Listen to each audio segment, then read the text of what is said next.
Asato ma sadgamaya, tamaso ma jyotirgamaya, mrityurma amritam gamaya.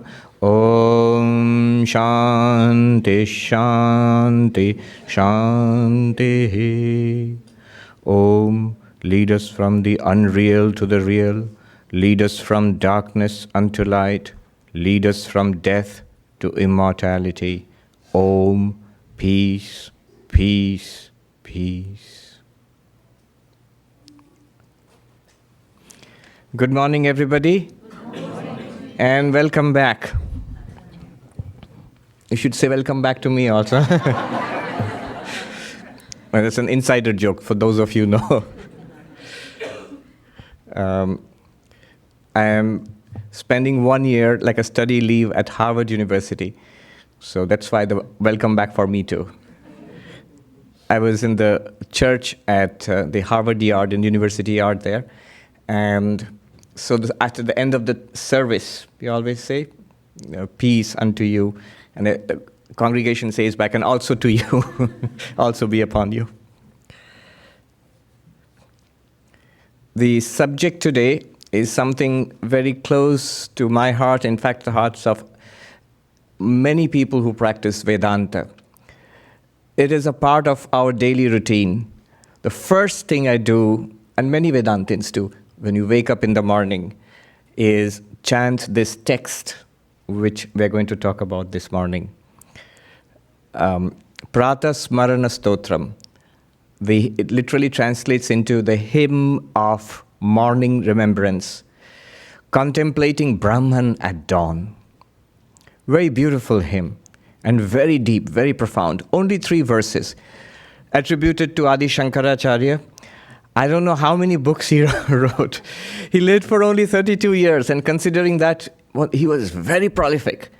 The commentaries on the Upanishads, the commentary on the Bhagavad Gita, the commentary on the Brahma Sutras, his masterpiece.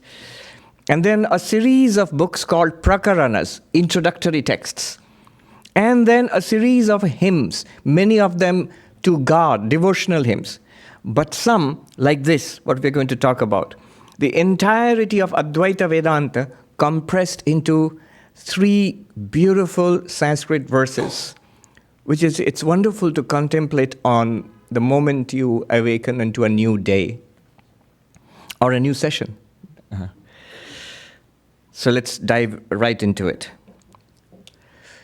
The first verse goes, Prata Smaranam hridi sangsfurad atma tattvam Satchid sukham paramahamsa gatim turiyam yat swapna jagara sushuptam aveti nityam tad brahma nishkalamaham nacha bhuta sangha. What does it mean? At dawn, I contemplate on the sense of I, atma tattvam, this I consciousness, which is always continuing within us, which is of the nature of existence, consciousness, bliss. Satchid Sukham. Which is the goal of the Paramahamsas, the highest category of monks, the spiritual seekers, like Sri Ramakrishna Paramahamsa, the goal of that, of those Paramahamsas. And it is the 4th, the Turiyam. I'll explain all of this. I'm just translating right now. Which illumines my waking. Can everybody hear at the back? Yes. Which illumines my waking, dreaming, and deep sleep, continuously, without wavering, that constant light. That Brahman I am, not a collection of matter. So let's dive into it. I was in the train yesterday coming back from Boston, and there was this gentleman sitting next to me. We started talking, and it turned to, who am I? So that's the subject. Surprise, surprise. So he is an out-and-out materialist. He's not. He thinks he is, but he's not actually. But he said, there's this body. It's a whirling mass of atoms with protons and electrons and neutrons within it. And that's all that I am. Very soon it will fall apart, and that will be my death. I'm gone after that. There's nothing more. That's why I'm not really all that interested. He's very interested in religion. He has read several hundred pages of Vedanta books recently. So that's why I'm saying he's not an atheist. Swami Vivekananda said, it's really very difficult to be an atheist. It's easy to talk. What he is saying is, I am this whirling mass of matter that is called Bhuta Sangha, collection of matter, the 5 elements. The ancient cosmology, space and air and fire and water and earth, a collection of this, of matter. That's all I am. Sankaracharya says in this, I am not that. How do I know? Is it possible to know? So the first clue he gives us, in the morning I wake up and the first thing that comes to me, I am. And where am I? Here, on the bed. This is the body. Here is my room, my bedroom. This is our common experience. And yet, just an instant ago, I was not aware of the bedroom. I was not aware of the bed. I was not aware of the body, sleeping body. And yet I was aware. I cannot say that I was not aware. I was dreaming maybe. A different place, a different body in the dream. Of course, we will say after waking up, oh, that was just a dream. But let us look what is called phenomenologically. Look at the essence of our experience, our internal experience. Our experience was, I am here. I'm maybe, my classic example, walking in Central Park, or now it might be walking by the Charles River. And here is this, I'm walking, here is the river, and there are people around me. And yet all of that was presented, it changed in an instant. But what did not change? The consciousness, the awareness. If you say you did not change, that's correct, you did not change. But the problem with when I say I did not change, the problem will be I am so deeply identified with the body and mind that the moment I say I did not change, the understanding goes straight to the body and mind. But if you say awareness did not change, look at the crucial difference they're making straight away between body, mind, and awareness. What is the body? Let's be very clear. But the beauty of Advaita Vedanta is it cleaves closely to our experience. Right now, what we are experiencing. The body, very clearly, this is the body. What that gentleman said, a whirling mass of matter. Or what Sankaracharya 1400 years ago called Bhuta Sangha, collection of matter. This is the body. Mind, the one which is talking, thinking, remembering, trying to understand, feeling, desiring, excited, bored, that's the mind. And remember, the body is not, you cannot deny it. Everybody sees it, and I myself see it. The mind also we cannot deny. It's our direct experience. Everybody experiences a mind. Thoughts, feelings, emotions, personality. And now the subtle difference. Here is where there might be a lot of discussion. Is consciousness really different from the mind? Is mind really different from the body? So these are huge areas of debate, especially today. But Sankaracharya says, just look at your experience. You cannot deny that when you are dreaming, that walk by the Charles River, and then sitting up in your bed, in your bedroom, you cannot deny that there was awareness there, and there is awareness here. What changed? Place changed. Body changed. Mind also changed. When you're walking by the Charles River, you had different thoughts. Now you're sitting up in your bed, you have different thoughts. Your thoughts like, oh, that was a nice dream. Now I have to get up. So different thoughts. Mind is different now. Thoughts are different. Body, place, everything is different. But if you can appreciate consciousness apart from body and mind, would you not say the consciousness has continued? Are you aware now? You'll say yes. The first thing, when you say I'm awake, it means I'm aware. Were you aware in your dreams? Of course, without awareness, how can you have a dream? And Vedanta goes on further and says, there's another state which we experience, deep sleep. And this is deep here. Deep sleep is quite profound. One Advaita teacher in the Himalayas said, waking and dreaming are light stuff. It's deep sleep which is profound. We think deep sleep, we ignore it just like that. That's nothing. And waking is the thing. This is most important. This is where we are. And dreams are of interest to us, to our psychotherapist and all this. So dreams are of some interest. But deep sleep is of no interest. And the Vedanta teacher says, in Hindi, he said, Jagrat swapna to halki phulki baat hai, sushupti ghari baat hai. Deep sleep is interesting. Why is it interesting? Because if you appreciate deep sleep as an experience, not as an absence of experience. Let me repeat that. If one appreciates deep sleep as an experience, yes, I experience deep sleep, then the difference between mind and consciousness is easy to make. Otherwise, at other times what happens is, right now, even if we try to differentiate between mind and consciousness, it will still be mixed up. We'll still say, I've got it. But what generally happens is what you've got is still the mind. Imagine, recreate deep sleep. Or do it step by step. Be aware that here is the world. Be aware that here is the body. Be aware that there is the mind. And I'm aware of the world, the body, and the mind. Now suppose you change the world completely, a dream world, and a different body, and different thoughts. I am the same awareness. I've just changed my clothing.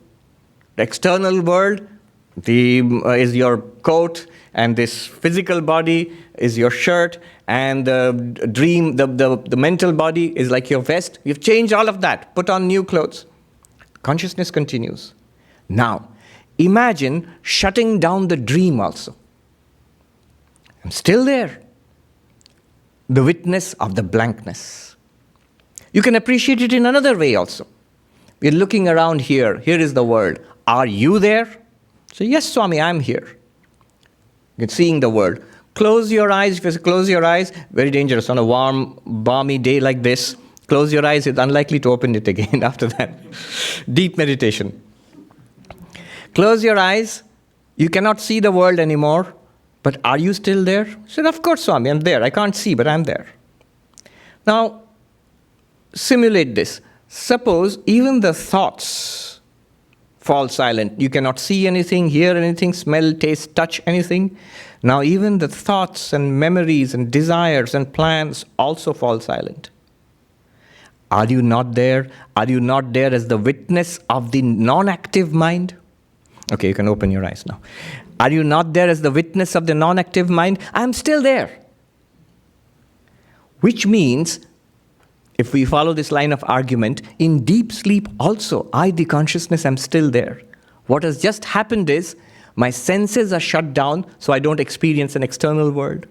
My mind is shut down, so that I don't experience a subtle world of thoughts, feelings, emotions, dreams also. I, the consciousness, am there. I continue in deep sleep, in dream, in waking. And this is the story of my day. Which day?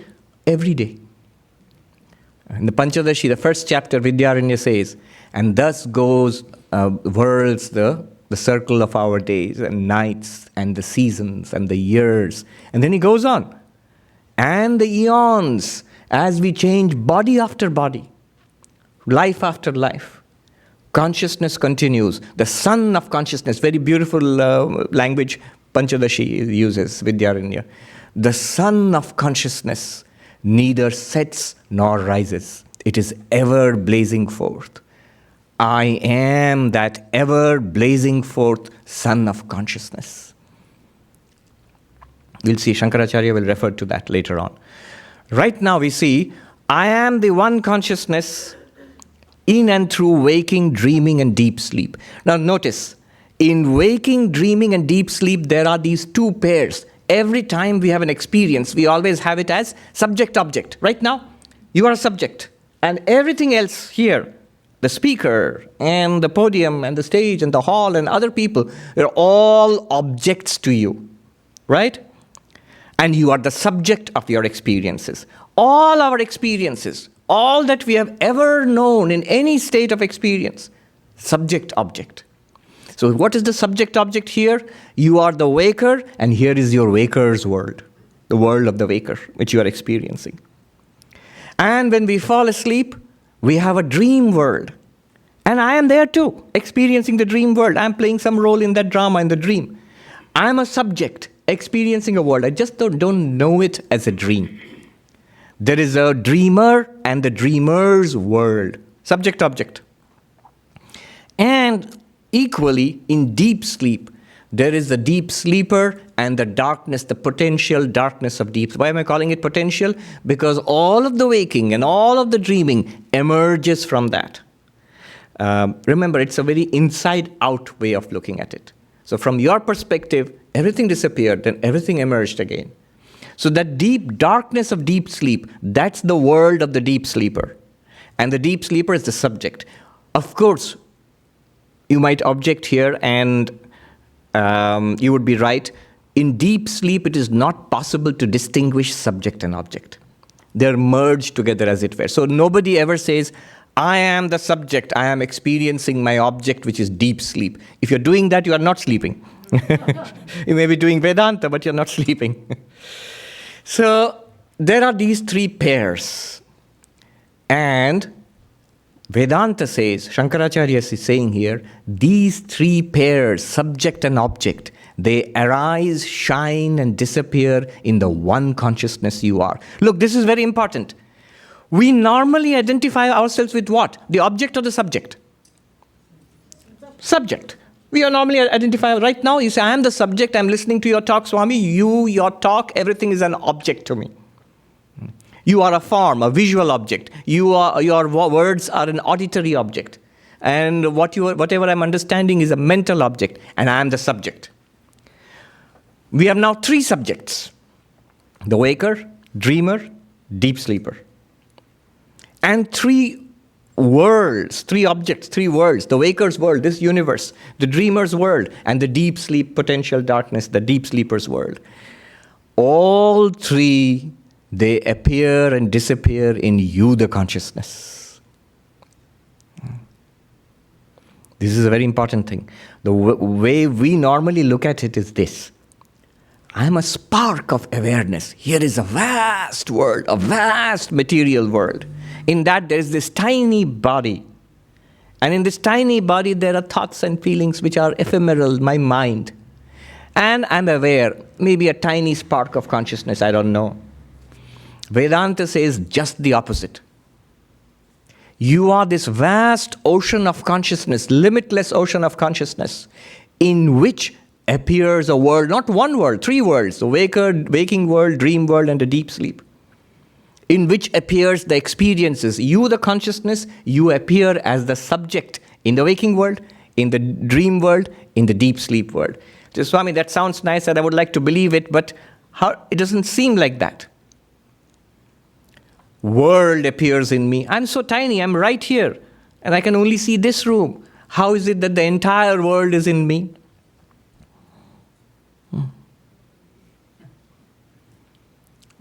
That one Swami in Haridwar, he asked this question in Hindi. He was asking, just a minute, when you're saying you're all-pervading consciousness, just a minute, how can I be all-pervading? I'm here, I'm not even there. He was telling the speaker, see, I'm here, I'm not even there where you are speaking, Swami. How can I be all-pervading? And the answer from the Swami was very interesting. You see, these answers serve to switch our paradigm. The way we look at the whole worldview shifts. The answer was, remember the question, I'm only here, I'm not even there. Seems reasonable?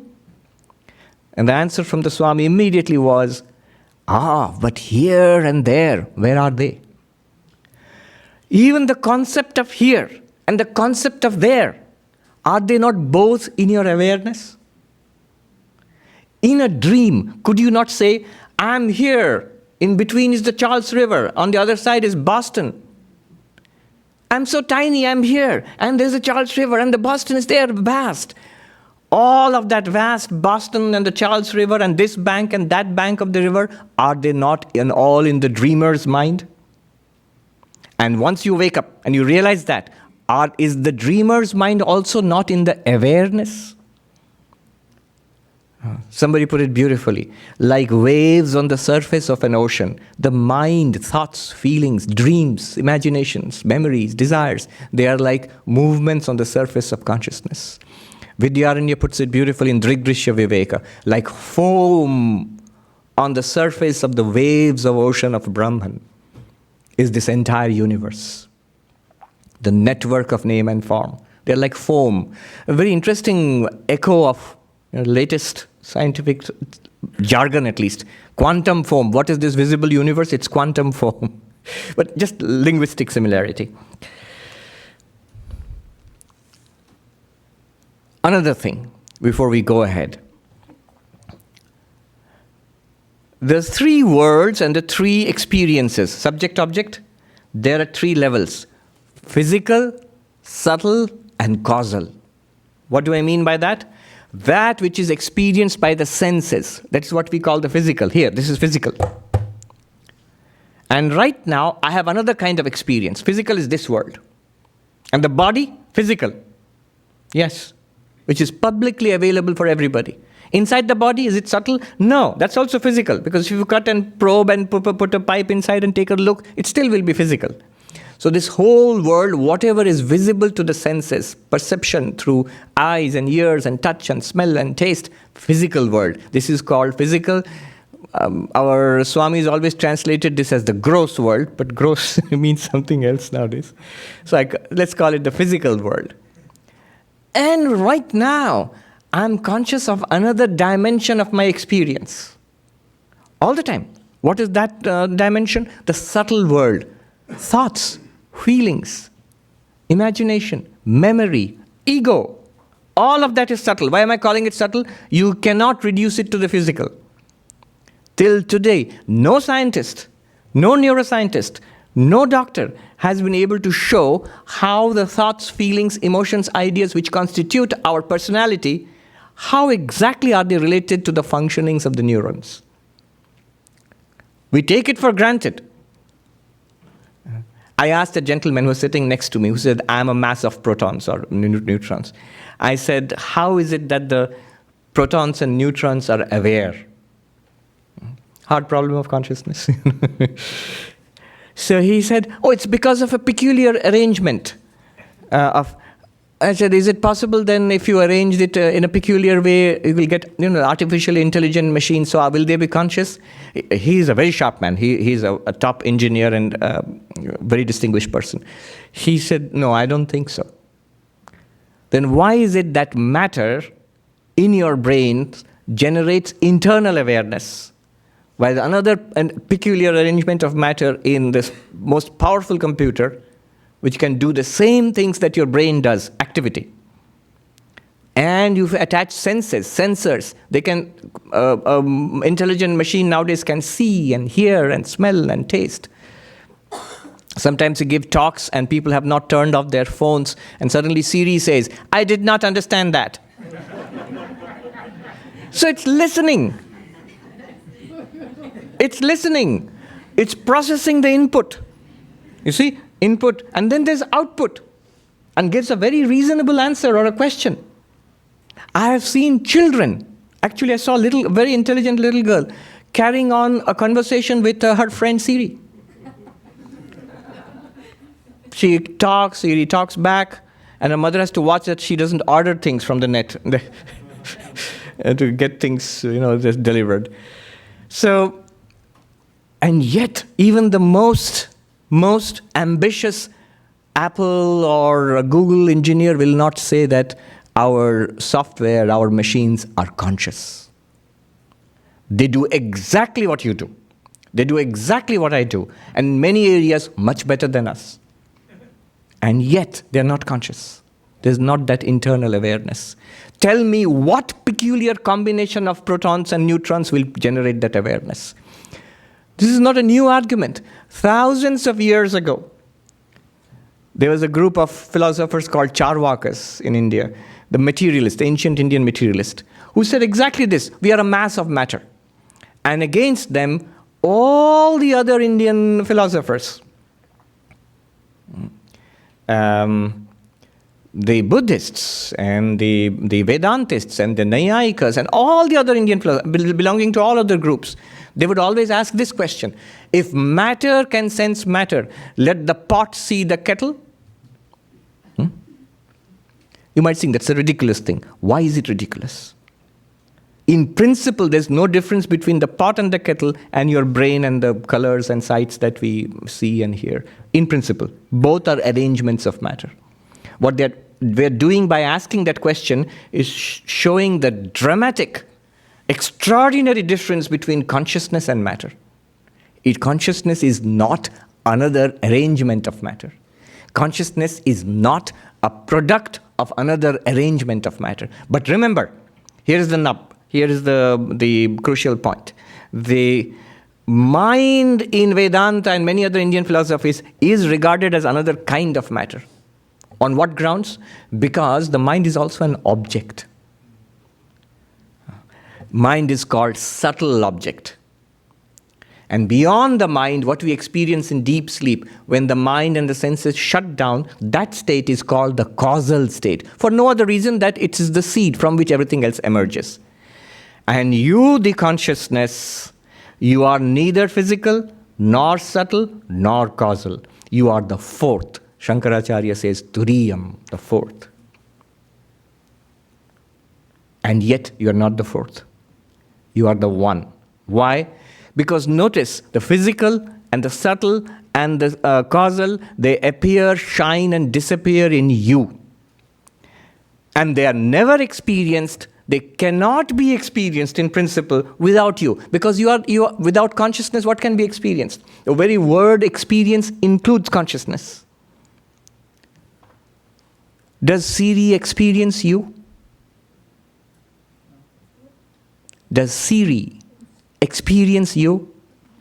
When you walk into the airport and the door opens, does the sensor experience you? In a behavioral sense, yes. But is there an internal experience? Here comes another passenger, now I must open the door of the airport. No. No internal feeling. It's all worked out mechanically. An engineer can tell you every step of the way what happens. And nowhere in that is an internal experience. So, without that consciousness, physical world cannot be experienced, subtle world cannot be experienced, and the causal deep darkness of deep sleep is not experienceable. If it is not experienceable, you have no way of saying that they exist apart from you. How do I know two things exist independently? This is an old argument which I have repeated often. How do I know that this paper and the clock exist independently? Because I can demonstrate, here is the paper, independent of the clock. Clock is nowhere in sight. Here is the clock, independent of the paper is nowhere in sight. So even when they go together, you can say the two are independent things. But if I cannot demonstrate the two things separately, if I cannot show them separately, I have no right to say that they exist independently of each other. I cannot show you the wood and the table separately here. The table does not exist, the podium does not exist apart from the constituent wood. Why? Because I cannot show you the podium apart from the wood, though I can show you the wood apart from the podium. It can be in some other form. Exactly like that, the world of your waking and the waker, the world of your dreaming and you the dreamer, and the world of deep sleep and you the deep sleeper, can they ever be experienced apart from you the consciousness? What do you think? No. The more we appreciate what consciousness means, it's a self-evident fact. And therefore, Vedanta takes the bold step and says, the worlds of waking, dreaming, and deep sleep are appearances in consciousness. Consciousness is the reality in which appearance is the world. Its object is an appearance. Dramatic, because what the modern materialist paradigm is, matter is real. Space is real. Energy is real. Time, space, matter, energy is real. And we are some mild byproduct, a peculiar byproduct of matter. Vedanta reverses it. Consciousness is real. Why is it real? It's directly presented to us. The first thing we are aware of is awareness itself. And then everything else. It is it's directly presented, it is the one unchanging thing about yourself. The one unchanging thing about yourself is that I am and I am aware. Isness and shining. This is the one unchanging thing. Everything else changes. I'm doing a lot of Buddhism at Harvard. There are 2 courses I'm taking. One on Nagarjuna, the great philosopher of the void, emptiness. And one on classical Sanskrit in Buddhist philosophy. And the recurring theme there is change, change, all is change. Impermanent, impermanent, all is impermanent. Anityam, anityam, sarvam anityam. Not only impermanent, momentary. Moment to moment, things are changing. Kshanikam, kshanikam, sarvam kshanikam. Momentary, momentary, everything is momentary. Not only changing, not only momentary, empty. There is no self-existence to anything. The table. Where is the table apart from its parts?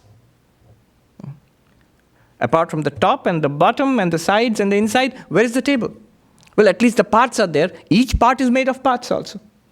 Where is that part? The example they give is, here's a fist. But where is a fist? It's just an arrangement of 5 fingers. There's no entity called a fist. Empty, empty, all is empty. And so, all the way down. Empty, empty, all is empty. And because we do not realize this, impermanence, transitory, momentariness and emptiness, because we do not realize this, dukkham, dukkham, sarvam dukkham. Sorrow, sorrow, all is sorrow. Cheerful chap.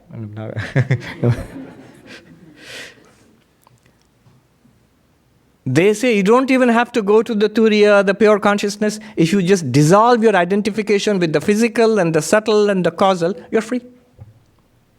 Just see the emptiness of the physical. Emptiness means there is no entity out there. It's a whirling mass of change. See the emptiness of the mind.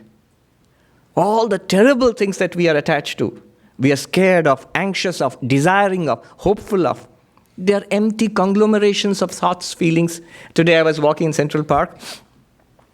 That Boston cannot give you. Central Park is. Though somebody said, there's something called the Boston Common or something, which is, there's a park there, and they said that's the model for Central Park. It's tiny compared to Central Park, but that was the first one set up in the United States, like a public park. I was walking there, and there's this gentleman who blows bubbles for kids. Kids love it. So soap bubbles, big, iridescent, shining bubbles. They float in the air for a while, and then they pop. Our worlds are like that. Our waking world, our dream world, and our deep sleep darkness. Especially waking and dream. They are like these iridescent bubbles. Look at your experience of the waking, the physical sensations of being a body. The thoughts, feelings, desires, hopes, anxieties, they are like the sparkling light of that bubble. And they pop. That's the nature of external existence. Whether it's the physical world, subtle world, or causal world, appears and disappears in you, the consciousness. But you are constant. You are the one who experiences that. Paramahamsa gatim. This is the goal that the Paramahamsas, the highest order of monks, they search for. I've got to get a move on. I'm still in the first line of the first verse. Goal. What kind of goal? Goal to be achieved? That's the amazing thing about Vedanta. They say there is no goal to be achieved. Why? Because you are already that. To come to the Vedanta society, that's a goal to be achieved. Go to Boston, that's a goal to be achieved. Get a degree, that's a goal to be achieved. Get money, earn money, have a family, become famous. These are goals to be achieved. Go to heaven after death, that's a goal to be achieved. Become the absolute consciousness, the turiya, it's not a goal to be achieved. You are that. Then what does Vedanta do? They have a very nice phrase for it. Praptasya prapti. You attain that which is always attained. Why do I need to attain which is always attained? Because you don't know it. And that makes all the difference. What does Vedanta do? A very nice phrase. Praptasya prapti, nivrittasya nivritti. It gives you what you have always got, and it removes what was never there. Samsara was, when it goes away, when the bubble pops, you realize it was never there. And when it comes back again, it's that bubble made in Central Park for the amusement of kids. Now we are also kids, enlightened kids, watching the bubble of the world and cheering and clapping when it pops, not weeping and wailing. So, this goal always attained, and samsara, the sorrow, the problem, the burden which we are trying to solve life after life, when this enlightenment dawns, we realize that was not a problem to be removed because it was never there. So Vedanta does this great trick. This is the ultimate con job, you might say. It gives you what you have always got. But at the moment of enlightenment, we realize not only how amazing it is, how wonderful and extraordinary, and an ultimate peace descends upon you. You know intuitively now that you're free forever. And it's all right. But the second thing which happens when we reflect back upon that moment of enlightenment is, it was always all right. And the only difference between you and the others who do not know it yet is that coin has not dropped. That moment of that intuitive flash has not come. But they are exactly the same absolute which you are. And they are also all right. Though they may not think so. Paramahamsa gatim turiyam. It is the fourth, but not the fourth. It is the one in which the three appear. What are the three? Waker, waker's world. Dreamer, dreamer's world. Deep sleeper and deep sleep world. They appear and disappear in you, the one, right now. Yat swapna jagara sushuptam aveti nityam. That which illumines my waking and my dreaming and my deep sleep. My days and my nights and my years and decades and lives to come. All of them are illumined by that one consciousness, which I am. Tad Brahma aham, I am that Brahman. Atman, the consciousness within us. Brahman, the reality of the world. Atman and Brahman are one. And we realize this immediately. Where are the worlds? I am consciousness. Where are the worlds? They are in me. Worlds, I mean, waking, dreaming, deep sleep. They are in me. The physical, the subtle, and the causal. They are in me. So I am Atman, and that Atman is Brahman. Tad Brahma Nishkalam Aham. Each word is very deep. Entire philosophies are packed into it. Nishkalam, partless. What do you mean partless? Very quickly. Partless means there are three kinds of parts or division. This is called in Sanskrit Bhedaha. Bhedaha means division. Three kinds. One is Vijatiya Bheda. Other than this entity, are there other entities? For example, here is a lectern, a podium. Other than the podium, are there other things apart from the podium? Yes, there's the Swami here, and there are people, and there's a sky and trees and Central Park. They are all different kinds of things. That's one kind of difference. This is called Vijatiya Bheda, difference of kind. And there is another kind of difference, Sajatiya, the same kind, but are there different podiums? This is a podium, and there's another podium, and there's another. Go to the shop, you'll find many podiums. There's a tree, and there are many things apart from the tree, but there are many trees too. So each tree is different from the other. Difference in the objects of the same kind, Sajatiya. And then there's a third kind of difference, which is called Swagata, internal differentiation. So yes, I am one being, but in my oneness also there is differentiation. There are hands and in this body. There are feet and there's a head and the tummy. They are all different parts because the hands are not the feet is not the head. So Brahman is devoid of, free of three kinds of difference. One is difference of parts. Brahman does not have difference of parts. Brahman is one and homogeneous. And you can just verify this. This is not theology. You can verify it immediately. Body, does it have parts? Yes. Mind, does it have parts and components? Yes. Various kinds of thoughts, feelings, emotions. If you divide intellect, emotions, memory, ego, then you've got 4 divisions already. Mind has components, modules. But consciousness, it cannot have parts. Assignment, you can think about it. The consciousness itself cannot have parts. It's partless. And immediately verifiable. Take a look inside. Partless. If you could discover parts, then what would happen? That would become an object to consciousness. So partless consciousness. If you say Brahman has parts, here's the philosophical import. It becomes Vishishtadvaita. The Vishishtadvaita of Ramanuja says, yes, there is only one reality. And Advaitin says, correct, we are on the same page. But here's the difference. Advaita says there is no internal differentiation within that reality. And Vishishtadvaita says there is internal difference. What kind of internal difference? There is consciousness, and there is what it calls, that being, Brahman is there, and Brahman is qualified by material universe, this world, and jivas, sentient beings. The exact Sanskrit phrase is, Jiva Jagat Vishishta Brahma. So Vishishta Advaita. Brahman qualified by the existence of sentient beings and the world. Notice the difference here. What have they done? They have given a separate reality to individual beings like us and a separate reality to this world and included it within Brahman. What does Advaita do? Advaita says, what right do you have to give a separate reality to these? Because they, as you remember this difference, you cannot show them separately. Who has ever seen a world apart from consciousness? Who has ever seen sentient beings apart from sentience? So, internal partlessness, one homogeneous reality.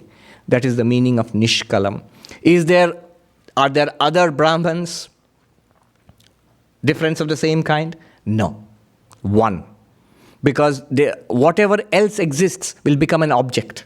It cannot be pure consciousness. Is there something else apart from Brahman, a non-Brahman entity? You can immediately use the same logic. No. Because all that seems to be non-Brahman appears to Brahman, derives its existence from Brahman. It cannot exist apart from Brahman. So Brahman is the one reality without external differentiation, without differentiation of the same kind, and most importantly, without internal differentiation. Nishkalam aham. Nabcha bhuta sangha, not a collection of, in the gentleman's language, protons and neutrons. First verse. It's quite a lot to contemplate on in the morning before a cup of coffee. Now, you don't have to do all that. This is the packed in sense into that. But when you chant it, it's very simple. At dawn, I contemplate on the constant sense of I consciousness, which is existence, consciousness, bliss, which is the goal, the fourth. Why is the fourth? Because it's the witness of the three, waking, dreaming, deep sleep. Sapna Jagra Sushuptim Aveti, Nityam, constant light.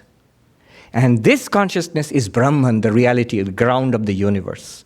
I am that, not a collection of matter. Moving on, second verse. Now I'll be faster. Actually not. The second verse is even tougher. Prata bhajami manasa vachasam agamyam vacho vibhanti nikhila yadanugrahena yan neti neti vachasa nigama vocho tam deva devam ajamachyutamahuраgrayam. At dawn I worship that which is beyond mind and beyond speech. Manasa vachasam agamyam. By whose grace all speech is revealed, which is expressed by the scriptures, by the Upanishads, as not this, neti neti vachasa nigama vachu. That God of gods, Deva Devam, that one of unchanging nature, Achyutam, that one which is first, Agriyam, I bow down, I worship, I adore at dawn. What does it mean?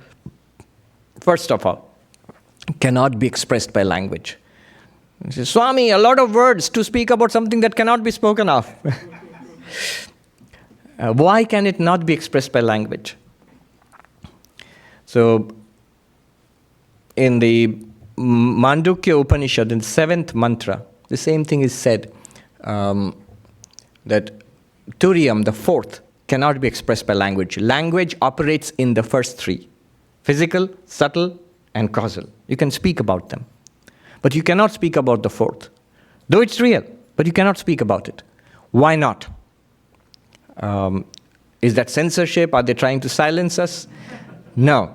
The reason is we must understand, Sankaracharya explains there, we must understand how language works, what it can do, and what it cannot do. How does language work? It requires one of 5 characteristics. I'll just quickly sum up what he has said there. It requires one of 5 characteristics to work. Language, to reveal something, to speak about something, that something must have one of these 5, at least one or more. What are they? It must be some kind of quality. So, get me the yellow rose. The moment I say yellow, you immediately distinguish it from the white rose and you say, okay, the Swami wants a yellow rose. So, the quality yellow allowed you to speak about that rose. You are able to distinguish. It meant something. But Brahman is without quality. Brahman is beyond attributes. The moment you have an attribute, what will happen? It will become an object. It's beyond attributes. Well, there's another way. Action, kriya. One is an action. Suppose you say, that car is blocking the entrance. Call the driver of this car. Now, you have identified among the 100 people present, you have identified one person as the driver. The food is very good. The cook is to be congratulated. You have identified one person as the cook. The cooking and driving, these are actions. And you can identify something, you can speak about something through their functioning. But Brahman, lazy that Brahman is, beyond all action, nishkriyam. Another way is substance, dravya. A thing can be identified by its defining characteristic. Sankaracharya says, this thing is a cow. Why? It possesses the universal quality of cowness, which you divide things into classes and species and class, and every object that you see, does it have these? This is a book. This is a table, this is a cow, and the object is identified by its defining characteristic, or they call it in philosophical language an universal. But Brahman has no defining characteristic. It's not an object among different objects. Another way of identifying, of using language is relationship. Father, guru, relationship, you talk about it. But then this will also not work because Brahman has no relationship with anything else, because Brahman is non-dual. There's no second thing. A relationship has to have at least 2 terms. Father, son or daughter. Guru must have a disciple. Without disciple, guru is no guru at all. Without children, a father is no father at all. So, there is, in Sanskrit they say, dvinishtha sambandha. Relationship depends on at least 2 terms. Where is the second term for Brahman to have a relationship with? No Brahman, nothing else apart from Brahman.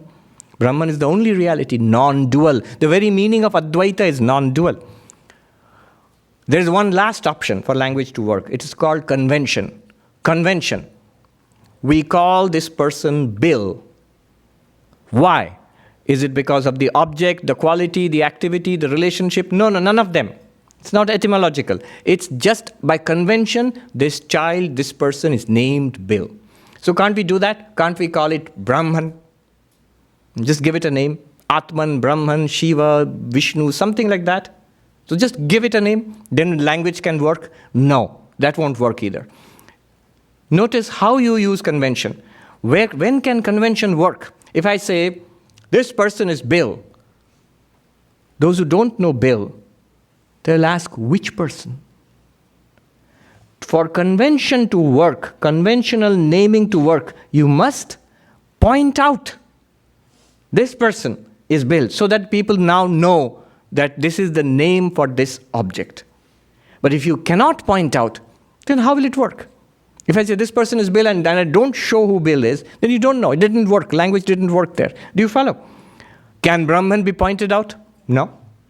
So if you say that is Brahman, we speak about Brahman and Atman and the ultimate reality and the absolute, and nobody is any wiser. Why? Because it can't be pointed out. So because all the factors which determine the use of language are absent in Brahman, language cannot work upon Brahman. All of this which I said, Sankaracharya uses half a sentence. Shabda pravritti nimitta rahitatvat brahma abhyapadeshyam. Because Brahman is devoid of the activating factors of language, of linguistic usage. So Brahman is beyond language. That's it. half a sentence. Words cannot express Brahman. And yet, the verse very beautifully says, Yadanugrahena vacho vibhanti nikhila. Words, language functions to reveal everything in our life. Everything is determined by language, linguistic usage. Because of what?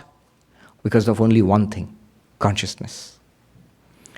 It's consciousness which enables us to use and deploy language and for it to give us meaningful first-person linguistic experience.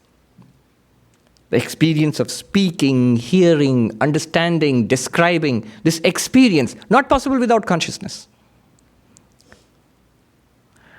Then how do you, if you cannot talk about it at all, if you cannot think about it at all, there's a deep connection between language and thinking. If you cannot think about it at all, if you cannot talk about it at all, how do you teach it? And what are the Upanishads and Vedanta? Right now you're talking so much, you're using so many words to describe something that cannot be described. How do you describe it then? What is the way out? The Upanishads have discovered strategies. Strategies of speaking about that which cannot be spoken about. What is the strategy? One strategy we know is neti, the famous not this. There are others also. There are about half a dozen strategies. Very interesting. There is this, if you are interested, not this is one which I'll just explain briefly. But also paradox. Further than the furthest, nearer than the nearest, greater than the greatest, smaller than the smallest. So, to see action in inaction and inaction in action, that is really seeing language of paradox, language of contradiction. They're not just trying to confuse us. They really mean something very precise, which we have to grasp. And there is something called the method of implication. There are ways of telling stories using metaphors, which we are supposed to catch. So there are about 5 different strategies that's adopted. But the most famous one is neti. What is neti? It works like this. You ask the question, what am I? And we do go through the whole process. You remember the process of seer and seen, drisya viveka, or the process of the 5 layers of the human personality, pancha kosha viveka, or the one we just talked about, waking, dreaming, deep sleep. And we realize I am not the waker, because the dreamer and the waker are different, and I am both. So I cannot be the waker only, neti. But I cannot be the dreamer only by the same logic. I wake up, the dreamer is abandoned. So I cannot be the dreamer. The same logic, I cannot be only the deep sleeper. They all come and go. Neti. If I am not any of them, not the waker, none of the waker's world, including this mass of protons and neutrons, which the gentleman spoke about. Neti. Sleep, dream world, thoughts, personality, memories, me, the person, neti. And I'll assignment again to supply the arguments and the methods for that. Deep sleep, same thing, neti, not this. Immediately the conclusion will be, oh, I don't exist. Then there's nothing. Then I'm not there at all. Why? Because all that I could be, you have denied it. And I'm convinced I cannot be any of these. These are all, in the Buddha's words or Nagarjuna's words, they are all temporary, they are all momentary, they are all empty, and of course they are all full of suffering. I am none of them. Very good. And then, there's nothing else, so I'm nothing. Neti, not even that. It is not that you're any of this. Whatever exists, you're none of it. So I'm non-existent, not that either. Neither all that is, nor that which is not. Do I exist? Careful here. No. So I don't exist? No. The Buddha was asked, so why don't you tell us the certain things that other teachers teach? Does the Atman exist? The Buddha said, did I say it does? Oh, so it does not exist. Did I say it does not? You're just confusing us. How strange that Sri Ramakrishna, there is a little passage, not much discussion about Buddhism, but there's a little passage where the young disciples are talking about the Buddha and they talk to Sri Ramakrishna. And there are two things. The first one is often quoted. Sri Ramakrishna said, somebody said, the Buddha is an atheist. Sri Ramakrishna said, why do you call him an atheist? He could not express what he had found. Do you know what three things he said actually. So he could not express in language that which he had found. And he's absolutely correct. That's the first thing he said. So he's not an atheist. Mukhe bolte pareni. You cannot express. And that's the most precise formulation which you cannot express. It's called the great silence of the Buddha. Not because he didn't know. He was a pretty bright chap. But because that's the correct answer. Second thing which Sri Ramakrishna said, often not quoted, but which I find extraordinarily relevant to what I am doing in Harvard now. Sri Ramakrishna said, that which is neither the extreme of exists, nor the extreme of does not exist, that which is the middle, that is right. That is exactly right. In Bengali he said, Osti nastir majhe shei thik thik. And I was reading just yesterday, assignment. My deadline was noon just now, but I worked hard and I submitted the assignment before getting on the train yesterday. And one of the verses I came across in the Madhyamaka Karika, the text which I'm studying is it is the Mula Madhyamaka Karika, the verses on the middle way, written by Nagarjuna, a Buddhist philosopher 2,000 years ago, who lived around 100 CE, 2,000 years ago.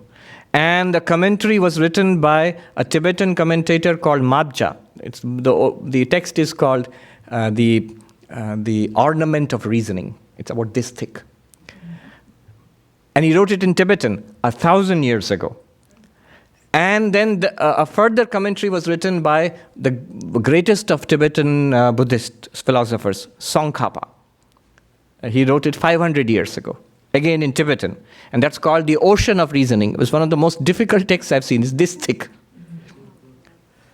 And so 1,000 years ago in classical Sanskrit, Nagarjuna, 2,000 years ago, and 1,000 years ago in Tibetan by a Tibetan monk, 500 years ago by another Tibetan monk, and all of that translated into almost incomprehensible English.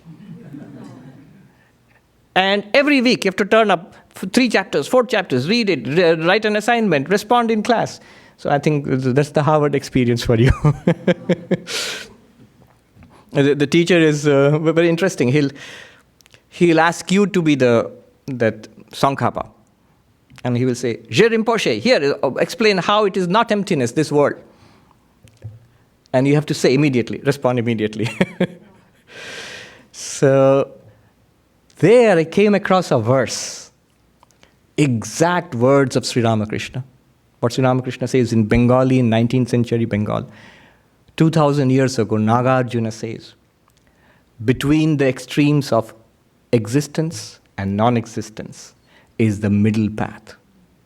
Is there where the Madhyamakas fare, where the Madhyamaka walks, the middle path philosophy of the Buddha.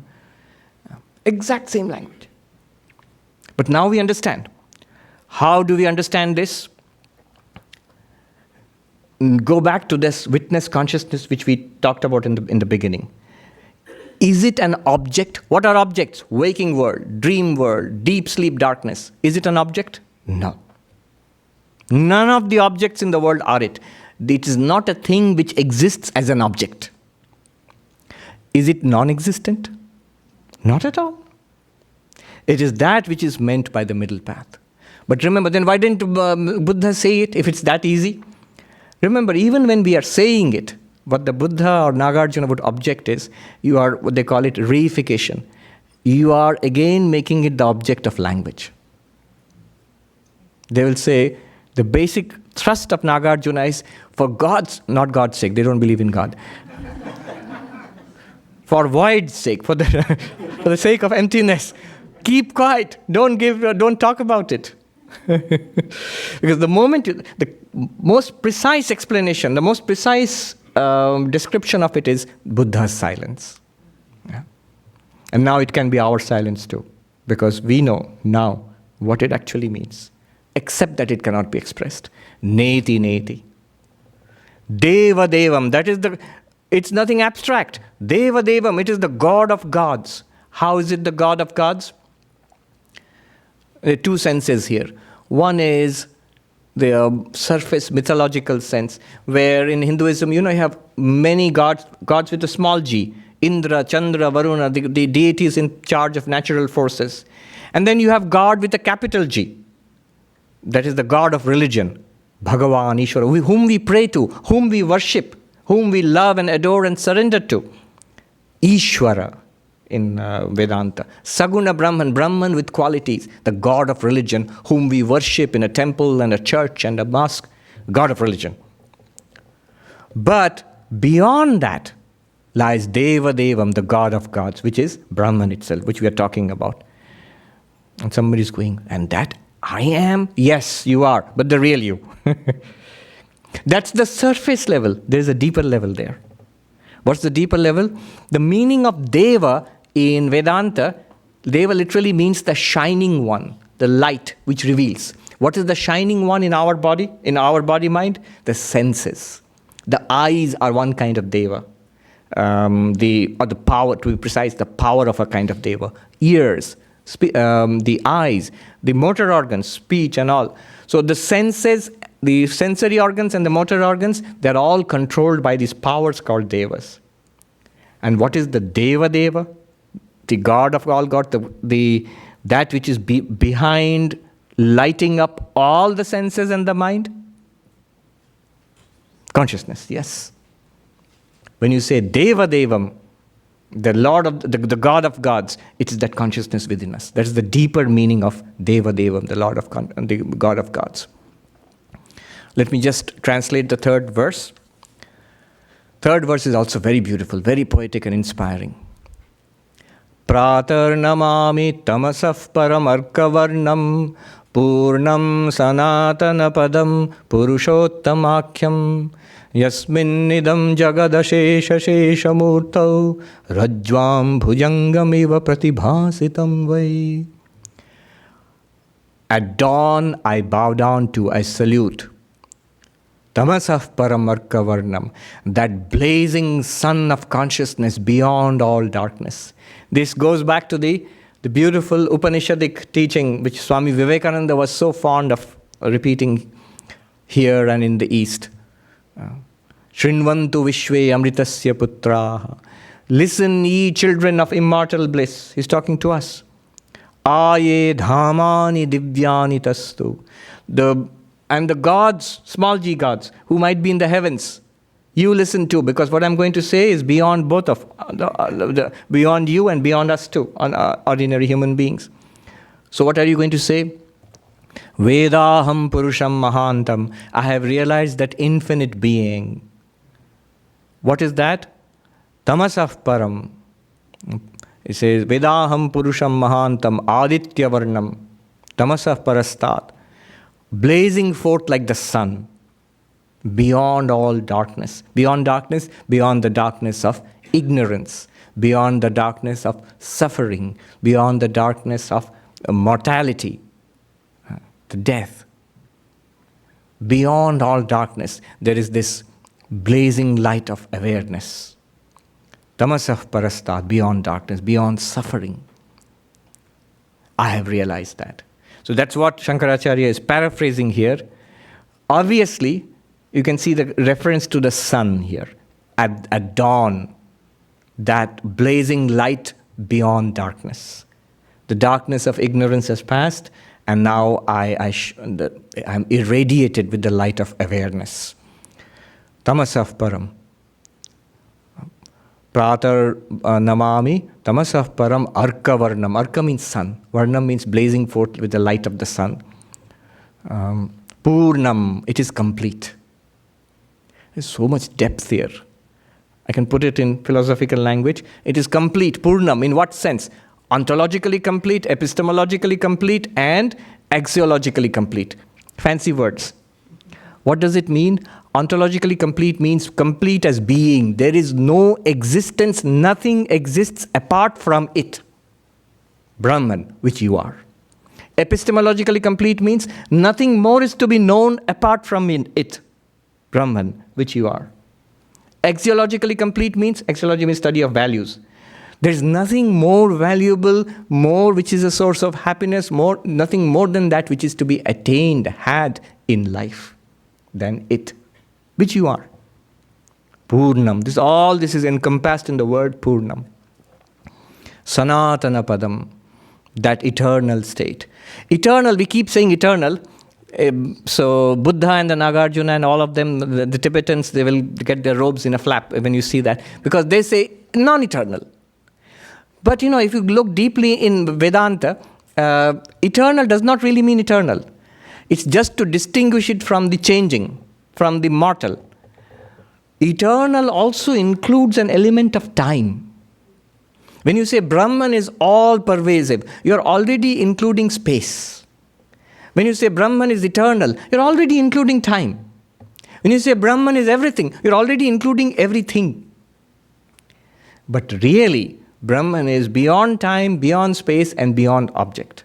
And there you cannot speak of eternity or all pervasiveness or being all things. There it is non-dual. There is no second thing apart from it. Sanatana Padam, Purushottamakyam, the highest reality. This is a reference to the 15th chapter of the Bhagavad Gita, one of the most important chapters, called Purushottam Yoga. Purusha, being of consciousness, Uttama, the highest being.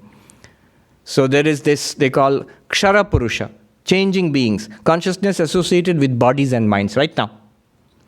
There is Akshara Purusha, consciousness associated with Maya, God of religion, the highest thing that religion can conceive of. And there's something beyond that, Purushottama, which is what they talk about, which is the absolute, which is consciousness in itself, existence, consciousness, bliss, which you are, that thou art.